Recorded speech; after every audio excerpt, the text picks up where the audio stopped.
बच्चों लेक्चर का टॉपिक देखो, लेक्चर का टॉपिक क्या है?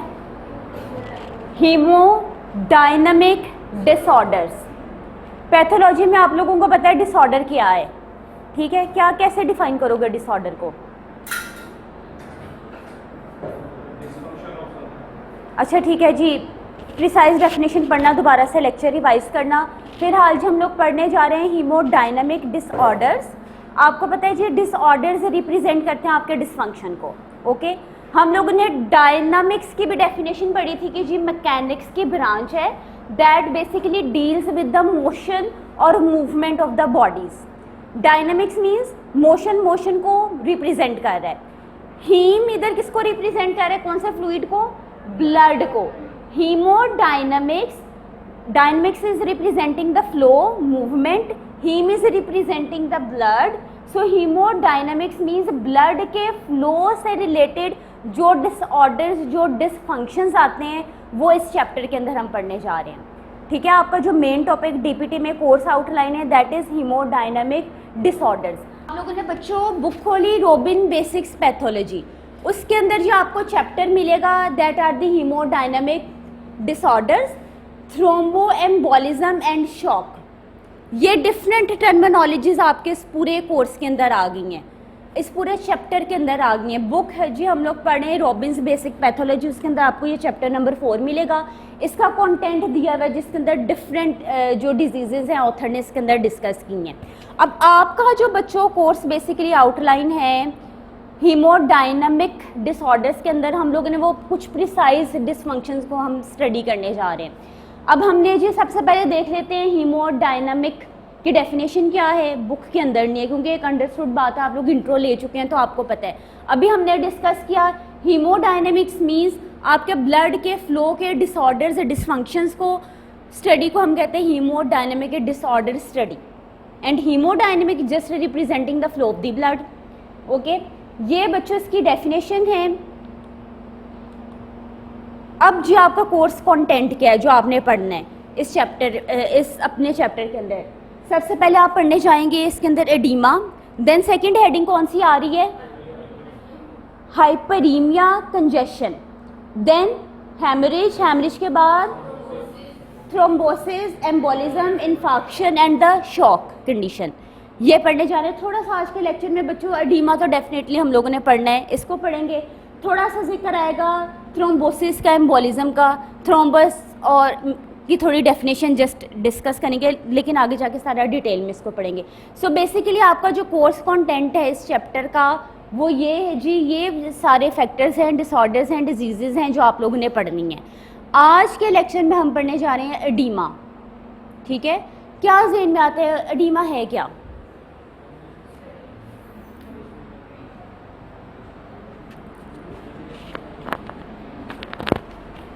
थोड़ी सी डेफिनेशन एडीमा की पता हो कि एडीमा बेसिकली रिप्रेजेंट किसे करता है? Okay, inflammation, basically inflammation cause है एडीमा का। ठीक है, जो हम पहले इन्फ्लेमेशन पढ़ चुके हैं ना उसके अंदर एडीमा का वर्ड आ रहा था। Basically inflammation will result in edema. Edema itself क्या है? बॉडी का जो एक्सेसिव फ्लूइड है वो ट्रैप कर जाता है, एक्यूमुलेट कर जाता है कहाँ पर? अच्छा, आपने कहा जी बॉडी का फ्लूइड एक्यूमुलेट कर देता है within the tissue, that is actually representing the edema. Correct है जी। अच्छा जी, ये एडीमा को रिप्रेजेंट करता है। एडीमा बेसिकली रिप्रेजेंट करता है फ्लूइड की एक्यूमुलेशन को। ओके, ये एक पूरे आपके चैप्टर का कंक्लूजन है जो हम पढ़ने जा रहे हैं बच्चों। जस्ट डायग्राम देखो। अब जी हम लोग ये chapter number 4 from the Robins basic pathology start करने जा रहे हैं। इसके अंदर जी आपको एक नॉर्मल फुट नज़र आ रहा है, उसके कंपैरेटिवली इस फुट की कंडीशन क्या है? स्वॉलन है।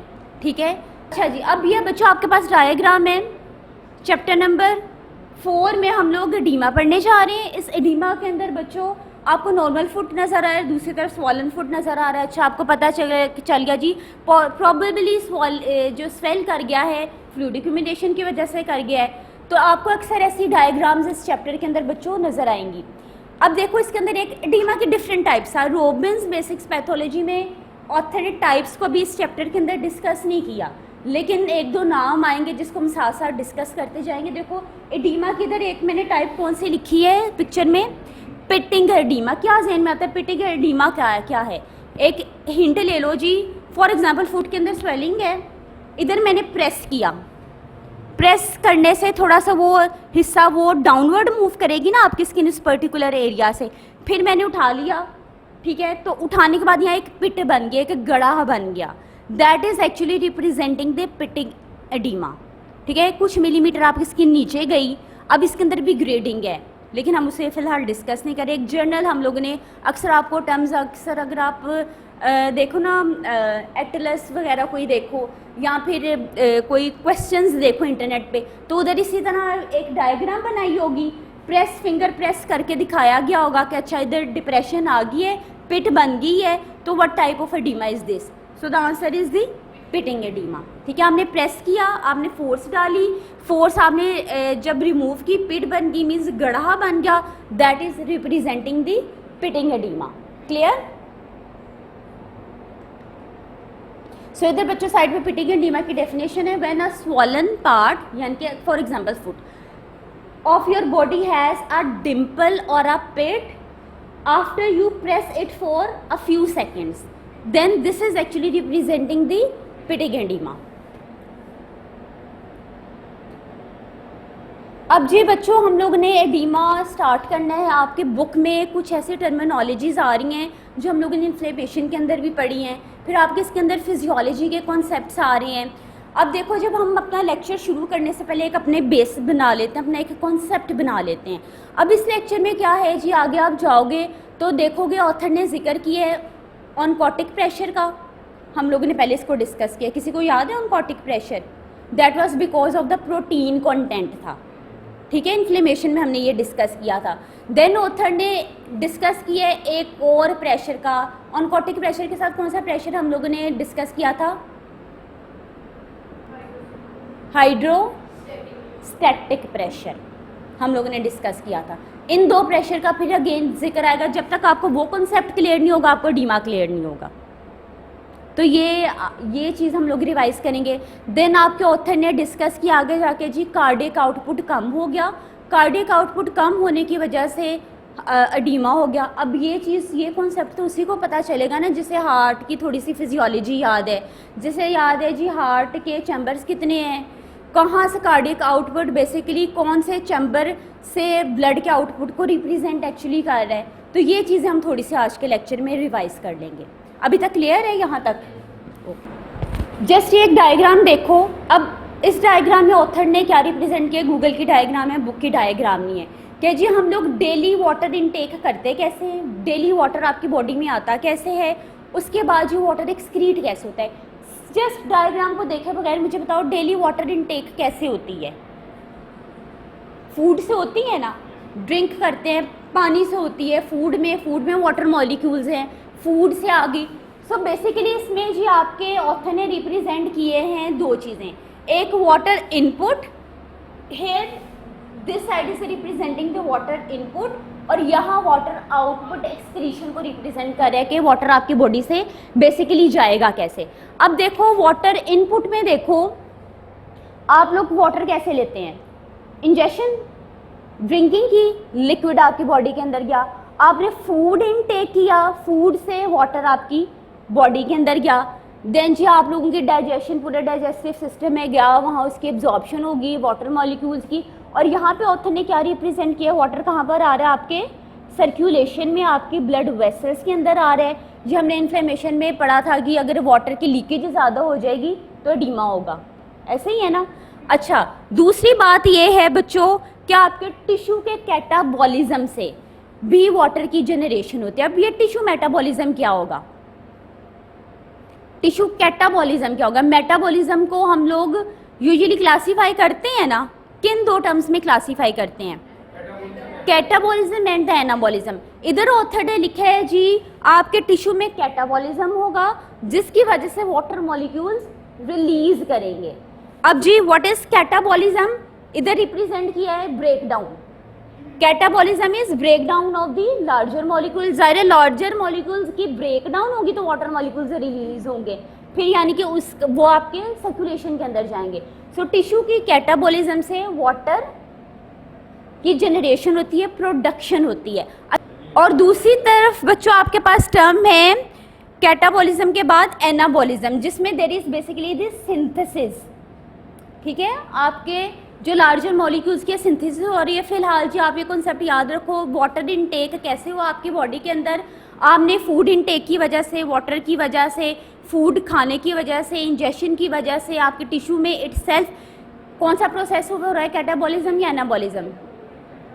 आपके टिश्यू के अंदर जी कैटाबॉलिज्म हो रहा है, जिसकी वजह से जी लार्जर मॉलिक्यूल्स की ब्रेकडाउन हो रही है और वाटर मॉलिक्यूल्स रिलीज होकर आपके इस वेसल्स में जा रहे हैं। अब ये वाटर कंटेंट बेसिकली इसकी वजह से यहाँ अडीमा हो सकता है, अगर इसकी एक्यूमुलेशन हो जाए, कहाँ पे एक्यूमुलेशन हो जाए, ये चीज़ भी अभी डिस्कस करते हैं। अच्छा जी, ये नॉर्मल प्रोसेस है जी डेली लाइफ में हम लोगों की बॉडी में।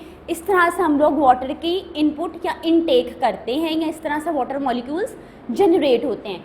दूसरी तरफ जी एक्सक्रीट कैसे होता है आपकी बॉडी से वाटर। देखो बच्चों इधर रिप्रेजेंट किया गया है, फीसेस में भी आपको पता है वाटर कंटेंट होता है। अच्छा, वहाँ से वाटर आपके मॉलिक्यूल्स रिलीज़ हो गए, किडनी में यूरिन एक्सक्रीशन के थ्रू रिलीज़ हो गए। देन जो स्वेटिंग होती है वो भी वाटर मॉलिक्यूल्स आपके जो है निकल गए। लंग्स में वेपर्स बन के आपके वाटर जो है वो आपकी बॉडी से एक्सक्रीट हो जाता है। ऐसे ही ना रूट्स ऑफ एक्सक्रीशन, अभी आप फार्माकोलॉजी पढ़ रहे हैं, उसके अंदर पढ़ेंगे renal and non renal routes of drug excretion. तो वैसे भी आपके पास रीनल और non renal route of excretion, इसे देखकर कौन से पता चल रहे हैं। रीनल रूट ऑफ एक्सक्रीशन कौन सा इसके अंदर आ रहा है, किडनी। और इसके अलावा लंग्स और स्किन कौन से रूट ऑफ एक्सक्रीशन की एग्जांपल है, that is the non renal route of excretion. जब आप लोग पढ़े ना एब्जॉर्प्शन, डिस्ट्रीब्यूशन, मेटाबॉलिज्म, एक्सक्रीशन, उसके अंदर ये टॉपिक डिटेल में। अच्छा जी, अब हम लोगों को ये थोड़ा सा कॉन्सेप्ट आ गया। इस तरीके से जी वाटर की इनटेक हो रही है, इस तरीके से जी वाटर आपका बॉडी से एक्सक्रीट कर रहा है। अब जी आ जाए, मैंने कहा था जी आगे जाके कार्डियक आउटपुट का जिक्र आएगा, थोड़ी सी फिजियोलॉजी रिवाइज कर लो। अब इसके अंदर क्या दिखाया गया आपको, हार्ट दिखाया गया। हार्ट के कितने चैम्बर्स हैं, 4 चैम्बर्स हैं। कौन कौन से, right atrium, right ventricle, then you have the left atrium, then you have the left ventricle. ये 4 चैम्बर्स हैं। लेफ्ट राइट में हमने इसको डिवाइड कर दिया। ब्लड फ्लो की सर्कुलेशन कैसे होगी, पहले कौन सी जगह पर, कौन से चैम्बर के अंदर ब्लड आएगा बच्चों, राइट एट्रियम में आया। ओके जी, आपका जो टॉप चैम्बर्स हैं that are actually representing the atrium, आपके जो बॉटम चैम्बर्स हैं these are representing the ventricles. अब हम थोड़ी सी सर्कुलेशन को डिस्कस कर लेते हैं, ताकि जब हम आगे जाके कार्डियक आउटपुट का जिक्र आए तो इसे हम इजीली पढ़ सकें।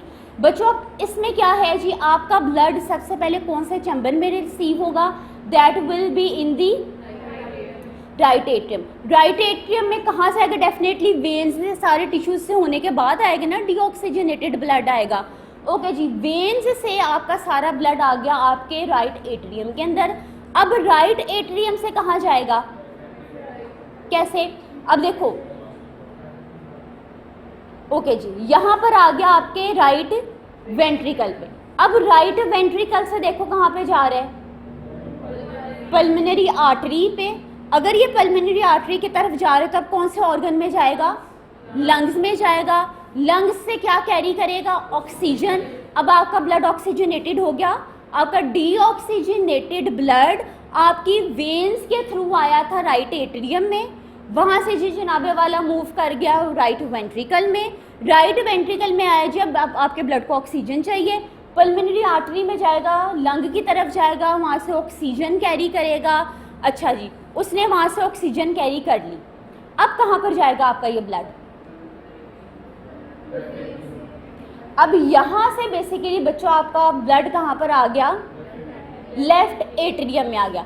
अच्छा जी, लेफ्ट एट्रियम से अब कहाँ पर जाएगा, लेफ्ट वेंट्रिकल में जाएगा। अब लेफ्ट वेंट्रिकल से कहाँ पर जाएगा, अब अच्छा, अब जी आपके बॉडी को पूरा ब्लड सप्लाई होने। अब इतनी डिटेल नहीं पढ़ते, जैसे इतनी डिस्कशन कर लेते हैं। अब यहाँ पे इस लेवल पे आप कहेंगे ना, हार्ट से ब्लड निकला, इसने सारे टिश्यूज़ को, सारे ऑर्गन्स को अपना ब्लड सप्लाई किया, यानी कि अब यहाँ से कार्डियक आउटपुट जनरेट होगा। बेसिकली बच्चों जो कार्डियक आउटपुट का नो डाउट फॉर्मूला भी आपके पास है। बेसिकली जो लेफ्ट वेंट्रिकल है इसका ब्लड आउटपुट एक्चुअली रिप्रेजेंट करता है आपके कार्डियक आउटपुट को, ठीक है। अब ये पॉइंट जस्ट आप यहाँ तक याद रखें, अब ये डीमा डिस्कस करेंगे फिर इसके ऊपर आएंगे। फिलहाल जो आपको नॉर्मल ब्लड फ्लो पता चल गया कि हम लोग राइट साइड से, राइट एट्रियम से शुरू होकर राइट वेंट्रिकल में, राइट वेंट्रिकल से हम लोग लेफ्ट एट्रियम में आए, लेफ्ट एट्रियम से हम लोग लेफ्ट वेंट्रिकल के ऊपर आए। अब हमने कहा जी यहाँ से कार्डियक आउटपुट जो आपका ब्लड फ्लो है वो जाएगा आपके पूरे बॉडी को ब्लड सप्लाई करेगा, आपकी बॉडी की नीड्स को पूरा करेगा, because this is the oxygenated blood. Clear? अच्छा जी, अब कार्डियक आउटपुट क्या is the amount of the blood that is pumped, अभी मैंने डिस्कस किया, that is pumped by the which ventricle, left ventricle. अच्छा, ये कार्डियक आउटपुट की टर्म है जो आपके आगे जाकर आनी थी, इस वजह से हम लोगों ने इसको डिस्कस कर ली। अगेन अब आपके लेक्चर में आप बच्चों डीमा पढ़ने जा रहे हो, बार बार आपके लेक्चर के अंदर एक टर्म आएगी that is the interstitial fluid. देखो जस्ट इस डायग्राम को देखो, मुझे बताओ ब्लड कहाँ पर है, इधर ब्लड कौन रिप्रेजेंट कर रहा है, plasma, that is within the vessels. ये वेस्कुलर फ्लूइड हो गया, ओके जी, ये आपका वेस्कुलर फ्लूइड हो गया which is in the वेस्क्यूलेचर, okay. अब जो फ्लूइड आपके सेल्स के अंदर है, ओके, येलो कलर में है, ये किस फ्लूइड को, इस फ्लूइड को क्या नाम दें, intracellular, that is within the cell, okay, ये हो गया। अब जो फ्लूइड आपका सेल्स के बाहर है और वेसल्स के बाहर है, इसको क्या कहेंगे, इंटरस्टिशियल फ्लूइड, ठीक है। अब ये टर्म आप लोगों ने याद रखनी है, डीमा में बार बार जी बच्चों, डीमा में बार बार आएगा, इंटरस्टिशियल फ्लूइड का जिक्र आएगा। हम लोगों को पता चल गया जी, the plasma is actually representing the blood, the fluid which is within the cells is representing the intracellular fluid, the fluid which is outside the vessels and outside the cells is representing the interstitial fluid, okay। ये चीज़ यहाँ पे होगी।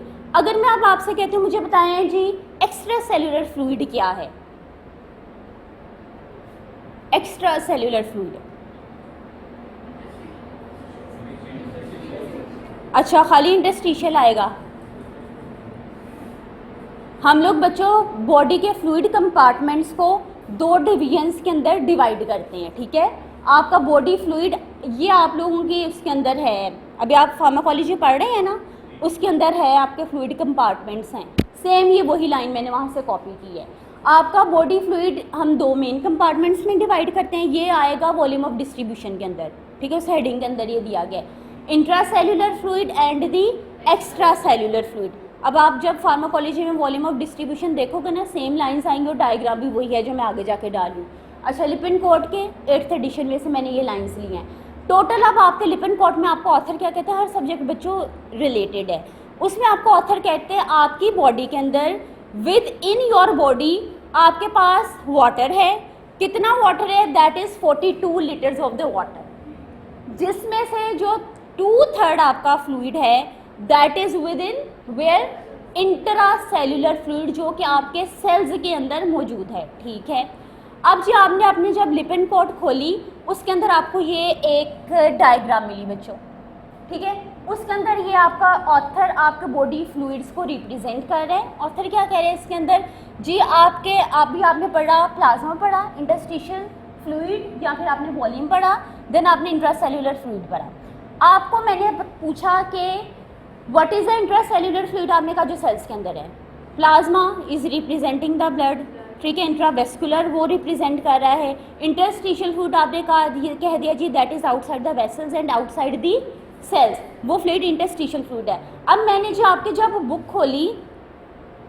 जब मैंने आपकी book खोली उसके अंदर लिखा जी दो फ्लूइड कंपार्टमेंट्स है, intracellular and the extracellular. Intracellular का जो आपको कंसेप्ट पता है, जो fluid that is within the cells, इसमें कोई ऑब्जेक्शन नहीं है। अब एक्स्ट्रा सेल्यूलर कौन सा है, एक्स्ट्रा मीन्स जो सेल्स के बाहर है, सेल्स के बाहर कितने किस्म का फ्लूइड है बच्चों, दो हैं, एक इंटरस्टिशियल है और ये जो प्लाज्मा है वो भी तो सेल के बाहर है, तो ये दोनों कंबाइनली रिप्रेजेंट करते हैं आपके एक्स्ट्रा सेल्यूलर फ्लूइड को, ओके। अब टर्म एक्स्ट्रा सेल्यूलर फ्लूइड भी आपके रॉबिन्स बेसिक पैथोलॉजी में आ रही है, ओके। यहाँ तक क्लियर हो गया आप सबको। अब बच्चों ये जो 42 लीटर्स ऑफ वाटर है जो कि आपकी लिपिन कॉर्ड के अंदर रिप्रेजेंट किया गया कि आपके बॉडी के अंदर you have 42 litres of the water. अब इसकी डिस्ट्रीब्यूशन लिपिन कॉर्ड की डायग्राम के अंदर बताई गई है, टेक्स्ट में भी बताई है। अब इसमें क्या है बच्चों, आपका इस फ्लूइड को आपके ऑथर ने डिवाइड किया है।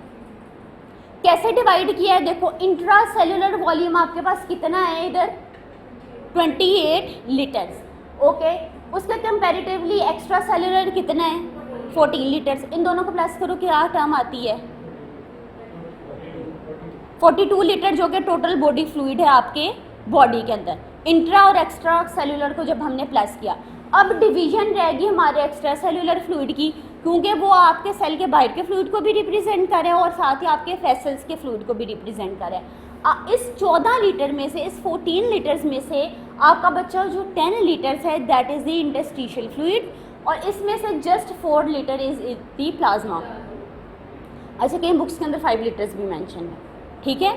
क्लियर हो गया यहाँ तक। अब मुझे बताओ कहाँ चांसेस है एडिमा अब किस फ्लूइड की एक्यूमुलेशन से होगा, इस डायग्राम को देखकर बताओ। फ्लूइड, इंटरस्टिशियल फ्लूइड अगर बढ़ गया, ठीक है, 10 लीटर्स था, बढ़ गया, फ्लूइड की एक्यूमुलेशन होगी आपके टिश्यू के अंदर, आपके इंटरस्टिशियल स्पेस के अंदर, तो तब भी एडिमा होगा। और एडिमा कहाँ पर हो सकता है,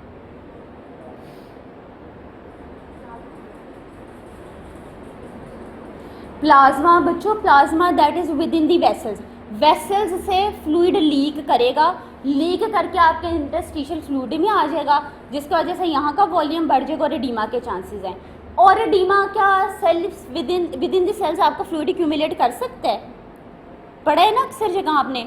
अगर सेल्स के अंदर भी बच्चों आपका फ्लूइड एक्यूमुलेट कर जाए तो this will also result in oedema, okay. अब जी आपने, अब हम आहिस्ता आहिस्ता आपकी बुक की तरफ देखेंगे ऑथर ने इसके अंदर क्या चीज़ मेंशन की है। क्लियर हो गया यहाँ तक। अच्छा, अभी तक जी हम लोगों को कॉन्सेप्ट समझ आ गया, हम लोगों ने अपना बेसिक कॉन्सेप्ट बना लिया। हम लोग एडिमा पढ़ने जा रहे हैं। Oedema is representing the access fluid in the tissues, जो कि आपके टिश्यूज़ के अंदर मौजूद है। अच्छा ठीक है अभी, अब आपको ये एडिमा किस वजह से होगा, आप एडिमा को कैसे कैटेगराइज करेंगे, फ्लूइड की एक्यूमुलेशन कहाँ होगी, विद इन दी सेल्स। अगर सेल्स के अंदर होगी फ्लूइड की एक्यूमुलेशन, देन इस कंडीशन को हम कहेंगे this is the cellular oedema. अगर तो बच्चों आपके फ्लूइड की एक्यूमुलेशन इंटरस्टिशियल स्पेस के अंदर होगी, देन हम इसे कहेंगे इंटरस्टिशियल एडिमा। क्लियर, इसमें भी कोई समझने वाली बात नहीं, लिंक आर्टिकल के इधर मेंशन है। अच्छा, हम लोग इस कॉन्सेप्ट के ऊपर आगे। अब जी आपके डिफरेंट आर्टिकल्स और आपके बुक के अंदर मेंशन है, ऑथर जब डिस्कशन करेगा ना वो इंट्रासेल्युलर एडिमा को डिस्कस नहीं करेगा, इंटरस्टिशियल एडिमा को डिस्कस करेगा। तो बच्चों को पढ़ने से आता है शायद, अच्छा एडिमा खाली इंटरस्टिशियल टिश्यूज़ में इंटरस्टिशियल स्पेस में फ्लूइड की एक्यूमुलेशन होते हैं, नहीं, ये कॉन्सेप्ट जहन में नहीं रखना। Intracellular within the cells भी अगर फ्लूइड की एक्यूमुलेशन हो जाए, this is also representing the oedema. Book में डिस्कशंस किससे रिलेटेड की गई है, इंटरस्टिशियल एडिमा को लेकर। सो इसलिए कंफ्यूज नहीं होना, ये लाइन जस्ट मैंने इस वजह से यहाँ पर मेंशन की है। मुझे बोलो, रप्चर हो जाता है, रप्चर हो जाता है, हाँ। एडिमा जब होता है सेल रप्चर्स हो जाते हैं, ठीक है। अभी अच्छा उस टर्म्स के ऊपर भी आएंगे। अच्छा बच्चों, क्लियर हो गया यहाँ तक आपको। अच्छा जी, हमने कहा हमारी बुक के अंदर इंटरस्टिशियल एडिमा का कॉन्सेप्ट लिखा हुआ है, लेकिन कंफ्यूज नहीं होना कि आपके पास सेलुलर एडिमा भी है। अब जी लेकिन आपको क्या बेसिक रेफरेंसेस से ज़्यादा क्या मिलेंगे, हर जगह आपको ऑथर कहेंगे कि नो डाउट आपका, देखो इन लाइन्स को पढ़ो, इन मोस्ट इंस्टेंसेस, ज़्यादातर केसेस में आपको जो एडिमा है that is in the extra cellular fluid compartment, यानी कि सेल्स की बाहर की बात करें, ज़्यादा आपको केसेस या ज़्यादा चांसेस आपको एडिमा के कब मिलते हैं, जब आपका फ्लूइड एक्यूमुलेट करता जाता है एक्स्ट्रा सेलुलर स्पेस में, यानी कि सेल्स के बाहर। लेकिन इसका ये मतलब नहीं है कि इंट्रा सेलुलरली आपका फ्लूइड एक्यूमुलेट नहीं कर सकता, वहाँ भी एक्यूमुलेट करेगा। उस कंडीशन में हम कहेंगे you are suffering from the which oedema, cellular oedema, ठीक है। लेकिन मोस्टली केसेस बच्चों जो हम लोगों को मिलते हैं वो किसके मिलते हैं, एक्स्ट्रा सेलुलर एडिमा के, दैट इज इंटरस्टिशियल एडिमा के मिलते हैं। क्लियर। अब जी इंट्रासेलुलर एडीमा, आपको ये टर्म क्लियर होगी। अगर आपको एग्जाम में डेफिनेशन लिखने को आए तो आप बच्चों इसको इजीली लिख सकते हो। अब इसके रीजंस क्या हैं? क्या आपके जहन में रीजंस आती हैं कि क्यों आपका फ्लूइड एक्यूमुलेट कर जाएगा? अब बच्चों, अगर आपकी बॉडी में सच ऐसी कोई कंडीशन आ जाती है कि you are suffering from the hyponatraemia, sodium content आपका कम हो गया है, ठीक है। हाइपोनेट्रीमिया मीन्स आपके ब्लड के अंदर आपके सोडियम की कंसंट्रेशन कम हो गई है। सो स्टूडेंट्स, यहाँ आपके पास एक टर्म आगे जो है जी हाइपोनेट्रीमिया। हाइपोनेट्रीमिया अब क्या रिप्रेजेंट कर रहे हैं? This is actually representing the decrease concentration of sodium ions in the plasma. अब इस हाइपोनेट्रीमिया की वजह से क्या होगा? इस डिक्रीज सोडियम आयन की कंसंट्रेशन, जो वो सोडियम आयन की concentration that is less in the plasma, इसकी वजह से क्या होगा कि आपके जो बॉडी में वाटर मॉलिक्यूल्स हैं वो सेल के अंदर मूव कर जाएंगे। अब जाहिर है, अगर वाटर के मॉलिक्यूल्स सेल के अंदर मूव कर गए तो वॉल्यूम, वाटर या लिक्विड वॉल्यूम आपका बढ़ गया आपके सेल के अंदर, जिसकी वजह से आप किस कंडीशन की तरफ चले जाएंगे? That is the oedema. अच्छा, अगर इसके ऑपोजिट आपके पास होता कुछ प्रोसेस, हम कह सकते हैं अगर इसका ऑपोजिट, डेफिनेटली हाइपोनेट्रीमिया के ऑपोजिट क्या है? हाइपरनेट्रीमिया, कि सोडियम आयंस की कंसंट्रेशन बढ़ गई है आपके प्लाज्मा के अंदर। अगर तो सोडियम आयंस की बच्चों कंसंट्रेशन प्लाज्मा के अंदर बढ़ जाए तो इससे क्या होगा कि आपके जो वाटर मॉलिक्यूल्स हैं आपके बॉडी में, जो वाटर मॉलिक्यूल्स हैं that will start moving out of the cells. अब जी वाटर मॉलिक्यूल्स सेल से बाहर आना शुरू हो गए। अब सेल्स के ऊपर क्या इफ़ेक्ट पड़ेगा? डेफिनेटली जो सेल्स हैं वो श्रिंक कर जाएंगे। क्यों? क्योंकि इंट्रासेल्यूलर वॉल्यूम कम हो गया है। जबकि हाइपोनेट्रीमिया के केस में आपने अभी क्या देखा कि हाइपोनेट्रीमिया में प्लाज्मा के अंदर सोडियम आयंस की कंसंट्रेशन कम हो गई है, जिसकी वजह से जो वाटर मॉलिक्यूल्स हैं या जो वाटर है वो सेल के अंदर मूव कर जाएगा, जिसकी वजह से इंट्रासेल्यूलर वॉल्यूम बढ़ जाएगा, फ्लूइड वॉल्यूम बढ़ जाएगा, सेल एक्सपैंड कर जाएगा, यानी कि आपका पेशेंट एडीमा की कंडीशन की तरफ चला गया है। दूसरी बात हम लोग अभी तक डिस्कस करते आए हैं जी, इन्फ्लेमेशन होगी, ठीक है। तो इस इन्फ्लेमेशन में आपके जो है सेल्स की परमिएबिलिटी बढ़ जाएगी, ऐसे ही है ना। तो बच्चों, जैसे ही सेल मेम्ब्रेन की परमिएबिलिटी बढ़ी, अब डेफिनेटली इससे क्या होगा जी, आपके जो सोडियम आयंस हैं वो सेल के अंदर मूव कर जाएंगे। अब ऑलरेडी वी हैव डिस्कस्ड जी, जैसे ही सोडियम जाता है विद इन द सेल तो उसके पीछे पीछे जी आपके वाटर मॉलिक्यूल्स भी सेल के अंदर चले जाएंगे। सो अब इंटरनल कंडीशन क्या होगी आपकी सेल की कि इसके अंदर you will find the sodium ions and with sodium ions there will be the water molecules. अब जैसे ही वाटर के मॉलिक्यूल्स आपके सेल के अंदर चले गए, definitely within the cell आपका वॉल्यूम बढ़ गया। तो जैसे fluid volume, water content, water volume आपका सेल के अंदर बढ़ गया, डेफिनेटली फिर ये कंडीशन किस चीज़ को रिप्रेजेंट कर रही है, किस कंडीशन को रिप्रेजेंट कर रही है? This is actually representing the oedema and more precisely this is the intracellular oedema. So until now हम लोगों ने जस्ट दो कंडीशंस एडीमा की, इंट्रासेल्यूलर एडीमा की दो रीजंस डिस्कस की, दो कंडीशंस डिस्कस की। First one was the hyponatraemia and the second one was the inflammation. So ये दो रीज़न्स बच्चों आपके पास आ गई कि इन दो रीज़न्स की वजह से, हाइपोनेट्रीमिया की वजह से, इन्फ्लेमेशन की वजह से वाटर मॉलिक्यूल्स सेल के अंदर जाएंगे, जिसकी वजह से इंट्रासेल्यूलर फ्लूइड वॉल्यूम बढ़ जाएगा and this condition will actually represent the oedema. क्या डिस्कस कर रहे हैं? Intracellular oedema. अब आ जाते हैं दी एक्स्ट्रा सेल्यूलर एडीमा की तरफ। अब एक्स्ट्रा सेल्यूलर मीन्स अब हम सेल्स के बाहर की बात कर रहे हैं, वहाँ पे एडीमा कैसे होगा? वही पॉसिबिलिटी आपके पास आ गई जब आपकी कैपिलरीज लीक करेंगी, ये एक पॉसिबिलिटी आ गई। अच्छा, अब दूसरी पॉसिबिलिटी क्या है? Failure of the lymphatic to return fluid from the interstitium back to the blood. इस लाइन का, स्टेटमेंट का क्या मतलब है? एक्स्ट्रा सेल्यूलर स्पेस की बात करें हम बच्चों। अगर आपको अपनी फिजियोलॉजी याद हो, फिजियोलॉजी में लिम्फेटिक सिस्टम पढ़ा है। लिम्फेटिक सिस्टम में आप लोगों ने क्या पढ़ा है जी? आपके पास सेल्स पड़े हुए हैं, सेल्स मिलकर ही टिश्यू बनाते हैं ना। और हम लोग बात करें एक्स्ट्रा सेल्यूलर स्पेस की। सेल्स के बाहर जो आपके पास स्पेस आ गई जी, हमने कर दिया this is the extra cellular space. अब यहाँ पे भी आपके पास फ्लूइड पड़ा है, जो आपके टिश्यूज़ में है, that is outside your cells. अब यहाँ पे जो एक्सेसिव फ्लूइड है, यहाँ का जो वेस्ट मटेरियल है, वो पर्टिकुलर वेसल्स है जिन्होंने इसको लेकर जाना है। उन वेसल्स को हम कहते हैं these are the lymphatic vessels. Lymphatic vessels यहाँ से फ्लूइड लेंगी, उसकी फिल्टरेशन करेंगी। लिम्फेटिक सिस्टम आपका इम्यून सिस्टम में भी आपको हेल्प करता है। वहाँ से लेने के बाद फ्लूइड को दोबारा से आपके ब्लड के अंदर लेकर आएंगे, यानी कि एक पूरा सर्कुलेशन में ये सारा प्रोसेस चलता रहेगा।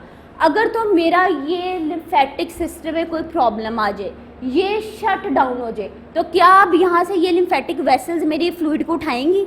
नहीं उठाएंगी। तो फ्लूइड मेरा यहाँ पर एक्यूमुलेट कर जाएगा। इसकी एक्यूमुलेशन की वजह से एक्स्ट्रा सेलुलर फ्लूइड की कंटेंट बढ़ गया, वॉल्यूम बढ़ गया, जिसकी वजह से पेशेंट अगेन कौन सी कंडीशन में चला जाएगा? एडीमा की तरफ। क्लियर होगी ये टर्म? हम लोगों ने डिस्कस कीजिए एक्स्ट्रा सेलुलरली आपका फ्लूइड कैसे एक्यूमुलेट करेगा अगर तो वेसल्स की लीकेज होगी। दूसरी बात ये जी आपका लिम्फेटिक वेसल्स काम नहीं कर रही है, उसने यहाँ से लिक्विड को नहीं उठाया, लिक्विड अब यहाँ पर पड़ा है, लिक्विड एक्यूमुलेट कर गया, फ्लूइड एक्यूमुलेट कर गया, तो आप किस कंडीशन पे चला गया? एक्स्ट्रा सेलुलर एडीमा की तरफ चले गए। तो आपको कौन सी स्वेलिंग हो जाएगी? नो डाउट स्वेलिंग हो जाएगी, जो कि आपको फील भी होगी, for example in the case of the foot. अच्छा, क्लियर हो गया यहाँ तक? दूसरी बात आपके ऑथर ने अभी आर्टिकल से आपकी बुक के अंदर भी है क्या डिस्कस किया है कि स्वेलिंग या एक्स्ट्रा सेलुलर जो मैट्रिक्स है, या फिर मैं इंटरस्टिशियल एडीमा में भी मैंने डिस्कस किया था ना, वेसल्स की लीकेज हो जाएगी। तो इन दोनों कंडीशन में आपके पास जी, अगर आपको अपनी इन्फ्लेमेशन वाला टॉपिक याद हो, अगर तो आपके प्रेशर जो कौन से प्रेशर?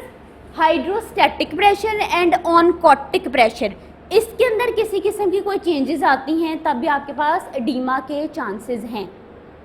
कैसे हैं बच्चों? हम लोगों ने डिस्कस किया था कि ये आपके पास वेसल है, कैपिलरीज हैं, ठीक है। अब यहाँ पे आपके पास फ्लूइड है, कंसीडर कर लो जो यू हैव वाटर, ठीक है। अब कौन सा प्रेशर आपके फ्लूइड को यहाँ से बाहर निकालता है? विच प्रेशर? हाइड्रोस्टैटिक प्रेशर आपके फ्लूइड को कहता है अच्छा जी यहाँ से बाहर चलो। इट मीन्स अगर हाइड्रोस्टैटिक प्रेशर बढ़ जाता है, अगर हाइड्रोस्टैटिक प्रेशर बढ़ जाता है तो आपकी वेसल्स में से ज़्यादा फ्लूइड बाहर आएगा, जिसकी वजह से एक्स्ट्रा सेलुलर स्पेस के अंदर हो सकता है ना आपका फ्लूइड एक्यूमुलेट कर दिया और आप एडीमा की कंडीशन में चले जाएं। एक ये पॉसिबिलिटी आ गई। दूसरी तरफ हम लोगों ने इन्फ्लेमेशन के दौरान ये बच्चों डिस्कस किया था, आपके पास दूसरा प्रेशर है, that is the oncotic pressure. Oncotic pressure किसकी वजह से था? प्रोटीन्स की वजह से था, ठीक है। अब ये प्रोटीन्स क्या करती हैं जी? इस फ्लूइड को कहते हैं नहीं, तुमने बाहर नहीं जाना, वेसल्स के अंदर ही रहना है, ठीक है। अगर मेरे पास कोई कंडीशन ऐसे आ जाए कि ये ऑनकोटिक प्रेशर डिक्रीज कर गया है, ठीक है, जबकि इसको डिक्रीज नहीं करना चाहिए था क्योंकि ये तो फ्लूइड को कह रहा था कि इसके अंदर रहो। अगर ये ऑनकोटिक प्रेशर डिक्रीज कर गया, इस केस में भी आपका वाटर की लीकेज हो जाएगी, वाटर आपकी वेसल्स के बाहर आ जाएगा और एडीमा होगा पेशेंट को। क्लियर? ये दो फैक्टर्स याद रखने हैं जो बैड कंडीशन है, जो जिसकी वजह से जो पैथोफिजियोलॉजी है, जिसकी वजह से एडीमा हो रहा है, दैट इज़ आपका जो हाइड्रोस्टैटिक प्रेशर है वो बढ़ गया है, आपका जो ऑनकोटिक प्रेशर है वो डिक्रीज हो गया। ऑनकोटिक प्रेशर किस वजह से था? आपके प्रोटीन्स की वजह से था। बच्चों ये भी सिर्फ हम लोग पिछला लेक्चर रिवाइज कर रहे हैं। देखो ये स्लाइड भी है, हम लोगों ने स्लाइड के अंदर ये डिस्कशन की थी। कहाँ से था? हर्षमोन के अंदर से था। उसमें आपके ऑथर ने क्या लिखा था? Forces that cause outward movement of the fluid, जो आपके फ्लूइड को आउटवर्ड मूव करवाती हैं वो कौन सी हैं? आपकी माइक्रो सर्कुलेशन की हम बात कर रहे हैं ना सब में, वो कौन सी? आपकी इंट्रा वेस्कुलर, यानी कि आपके वेसल्स के अंदर आपका हाइड्रोस्टैटिक प्रेशर। दूसरी बात आपका कोलाइड ऑस्मोटिक प्रेशर, जो कि कहाँ पर है? आपके इंटरस्टिशियल फ्लूइड के अंदर। अब वो एक प्रेशर उसने यहाँ पे डिस्कस कर लिया, जिसने क्या करना है? कोशिश करनी है, क्या कोशिश करनी है? क्या आपका फ्लूइड कहाँ मूव करे? आउटवर्ड मूव करे। आउटवर्ड कहाँ मूव करे? आपके एक्स्ट्रा सेलुलर स्पेस के अंदर। दूसरा कौन सा प्रेशर है? दैट इज दी कोलॉइडल या फिर ऑनकोटिक प्रेशर। इसको अब इसमें वैसे माइनर डिफरेंस है लेकिन ऑल्टरनेटिवली यूज किया है। कोलॉइडल प्रेशर जो आपका कहाँ पर है? एक्स्ट्रा सेलुलर स्पेस में। ये भी क्या कर रहा है, यहाँ पर फ्लूइड को कहाँ पे मूव करवा रहा है, अपनी तरफ खींच रहा है, एक्स्ट्रा सेलुलर स्पेस के अंदर लेकर आ रहे हैं। यही क्लोइडल प्रेशर अगर तो वेसल्स के अंदर था, अगर तो इंक्रीज्ड था, तो क्या कर रहा था, फ्लूइड को वेसल्स के अंदर रिटेन कर रहा था। थोड़ा सा कॉन्सेप्ट दोबारा से याद आया ये बच्चों? कोलॉइड प्रेशर दोनों जगह पे है, इंट्रावेस्कुलर स्पेस में भी और एक्स्ट्रावेस्कुलर स्पेस में भी। इंट्रावेस्कुलर स्पेस में ये कोलॉइड प्रेशर आपका इंक्रीज है। क्यों? क्योंकि विद इन योर वेसल्स आपका प्रोटीन कंटेंट ज़्यादा है, आपके एल्ब्यूमिन ज़्यादा है, ठीक है। इस वजह से ये यहाँ पर ज़्यादा था, जो फ्लूइड को कह रहा था नहीं नहीं तुम अंदर आओ। यहाँ पे यही कोलॉइड प्रेशर आपका कम है, ये क्योंकि यहाँ पे प्रोटीन कंटेंट कम है, तो ये फ्लूइड को कम वाला प्रेशर कहते हैं नहीं आओ वापस इधर आओ, ज़्यादा वाला प्रेशर कहते हैं नहीं अंदर आओ, ठीक है। इतना सा ये कॉन्सेप्ट इसका याद रखना।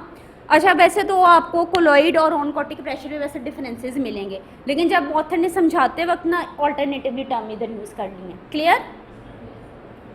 अच्छा जी, अब हम लोगों ने ये डिस्कशन कर ली जो इसके अंदर लिखी हुई है कि आपका ऑनकोटिक प्रेशर जो है within the vessels, within the vasculature ज़्यादा है। क्योंकि अगर ऑनकोटिक प्रेशर ज़्यादा था, इस ऑनकोटिक प्रेशर ने फ्लूइड को कहा नहीं अंदर रहो। हाइड्रोस्टैटिक प्रेशर कम होता विद इन दी वेसल्स तो फ्लूइड ने अंदर रहना था। जैसे ही वेसल्स का ऑनकोटिक प्रेशर कम हुआ और हाइड्रोस्टैटिक प्रेशर बढ़ गया, आपका फ्लूइड आपका एक्स्ट्रा सेलुलर स्पेस में आना शुरू हो गया। क्लियर? इतना सा कॉन्सेप्ट था जो आगे जाके डिस्कस किया गया है। अब जी ये हम लोगों ने डिस्कशन की कि आउटवर्ड कैसे आता है। अब इनवर्ड कैसे जाएगा आपका फ्लूइड? इनवर्ड मूवमेंट कौन करवाएगा? Intravascular colloid osmotic pressure. ऐसी बात है ना, क्योंकि यहाँ प्रोटीन कंटेंट ज़्यादा था। और दूसरा hydrostatic pressure of the interstitial fluid. आपका हाइड्रोस्टैटिक प्रेशर अगर बढ़ जाता है और आपका colloid pressure within the vessels कम हो जाता है, अब क्या होगी? फ्लूइड बाहर आएगा। अच्छा, अब किस कंडीशन में फ्लूइड अंदर की तरफ मूव कराने की हम कोशिश कर रहे हैं? हाइड्रोस्टैटिक प्रेशर अंदर ज़्यादा हुआ तो लीकेज हुई। अब इस हाइड्रोस्टैटिक प्रेशर ने अंदर लेके जाना है, तो अब ये कम होगा कि ज़्यादा होगा?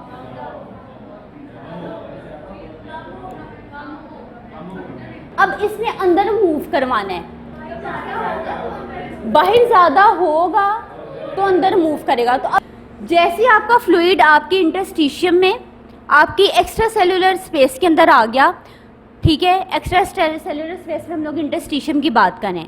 अब देखो एक्स्ट्रा सेलुलर स्पेस में इंटरस्टिशियम में सेल्स के बाहर जी आपका फ्लूइड आ गया, ठीक है। अब वहाँ पे जो पहले से मौजूद फ्लूइड है, जो ब्लड है, वो उसकी डाइल्यूशन हो जाएगी ना। अच्छा, अब ये फ्लूइड बढ़ा, आपके क्या किया लिम्फेटिक सिस्टम ने ट्राई किया कि फ्लूइड को वहाँ से उठाए और उठा के अगेन सर्कुलेशन में लेकर चला जाए, ठीक है। अब जब वो फ्लूइड वहाँ से लिक्विड उठाएगा तो साथ साथ आपकी प्रोटीन्स को भी तो उठाएगा ना। सो दिस इज़ ये एक जनरल सी बात है, जो आपका प्रोटीन कंटेंट भी वहाँ से उठ जाएगा। अब यहाँ पे अगेन समझने के लिए देखो क्या इसके अंदर ऑथर ने टर्म्स लिखी हैं। हम लोगों ने पहले इन्फ्लेमेशन के अंदर ये डिस्कस की थी।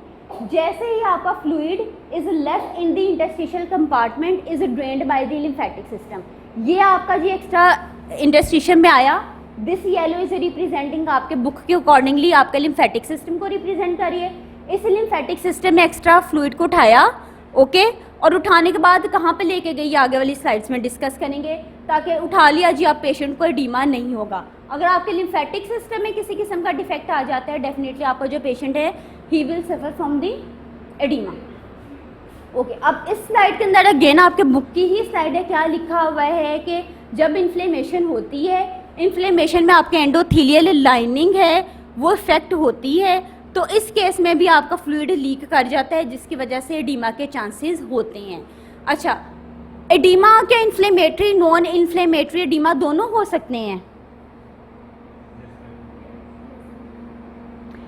एडीमा के आगे जाके दूसरी तरह से हम क्लासिफिकेशन पढ़ेंगे, कैन बी इन्फ्लेमेटरी और दी नॉन इन्फ्लेमेटरी।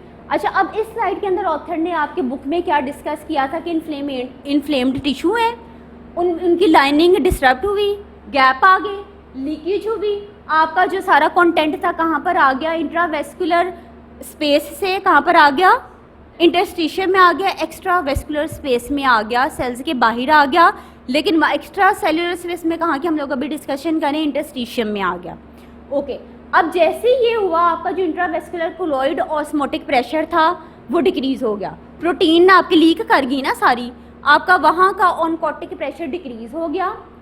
ओके, और क्या चीज़ इंक्रीज़ कर गई आपकी, क्या चीज़ इंक्रीज़ कर रही थी इन्फ्लेमेशन में, हाइड्रोस्टैटिक प्रेशर आपका विद इन द वेस्कुलेचर इंक्रीज़ कर रहा था। अच्छा, यही चीज़ आपके ऑथर ने इसके अंदर डिस्कस की है। और फ्लूइड आपका बाहर आ गया, ये कौन से इन्फ्लेमेशन को रिप्रेजेंट कर रहा है, एक्सुडेटिव इन्फ्लेमेशन। ट्रांसडुएट में क्या था, एक्सुडेटिव में क्या प्रोटीन कंटेंट कम है या ज़्यादा है लीकेज,